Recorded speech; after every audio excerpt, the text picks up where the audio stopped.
crazy. I'm crazy for feeling so lonely. Neon's humming on Lower Broad, and the calendars flip to the week of October 16th through October 22nd. Pull up a chair. This week in country music history is stacked with rhinestones, radio towers, and a little Memphis ink.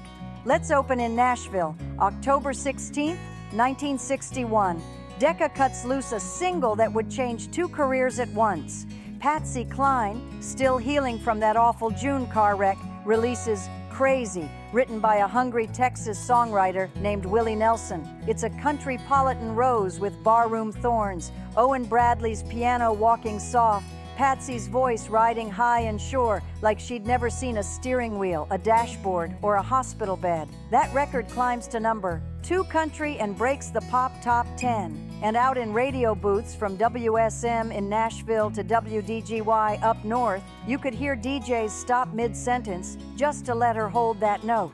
That's classic country craft, simplicity shaped like crystal. Now roll the clock back exactly 7 years. Same date, different room. October 16th, 1954, Municipal Auditorium down in Shreveport, Louisiana. KWKH's Louisiana Hayride cues a 19-year-old Elvis Presley for his first hayride shot. Frank Page brings him on. The band kicks That's All Right and Blue Moon of Kentucky, and the room tilts. DJ Fontana's back there hitting skins behind a curtain because nobody's quite sure what to do with this rockabilly lightning yet.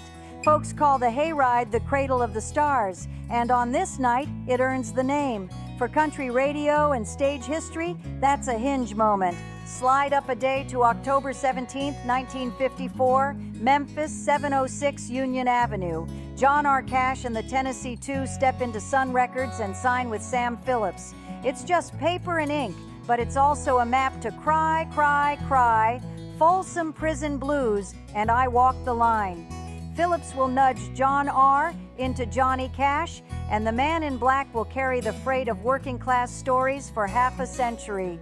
If you've ever waited on a chart call or a label meeting, that little office in Memphis reminds you small rooms can start big fires. Let's circle back to the Opry, because this week's got Opry dust all over it. October 18th, 1975, Nashville throws a golden anniversary party for the Grand Ole Opry. Whether you caught the weekend shows at the new Opry House or saw film crews working those same boards for the 50th special, it felt like a family reunion where everybody brought a song. The names on those run sheets read like a Hall of Fame roll call. The Opry's first 50 proved what the next 50 would confirm. This is still the show that made country music famous, and it still feels like Saturday night in America. Now our chart and radio corner, because ink on paper matters in this town.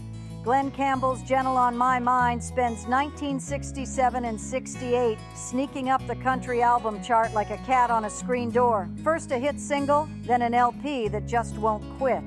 By late October 1968, that album finally claims number 1 on Billboard's country LPs. Some sources tag the moment to the 22nd, the chart issue that shows the coronation hits October 26th.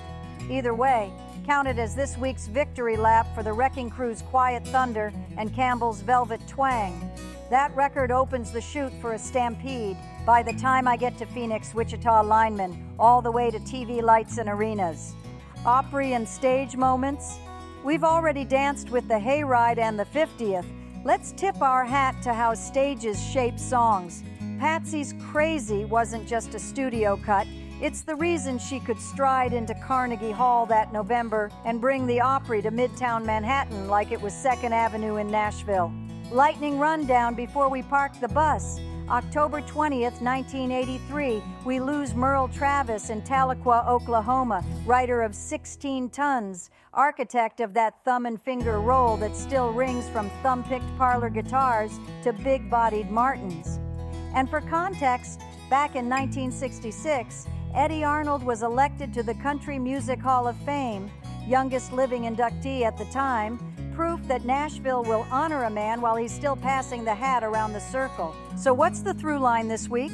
Ink and air, contract ink on Union Avenue, chart ink and Billboard, radio air out of KWKH, TV air around the Opry's 50th, breath in Patsy's lungs, making a wounded world sound whole. That's This Week in Country Music History, y'all. Songs built to last, sung by folks who meant every word. We'll see you next time. Same porch, same sweet hum of neon.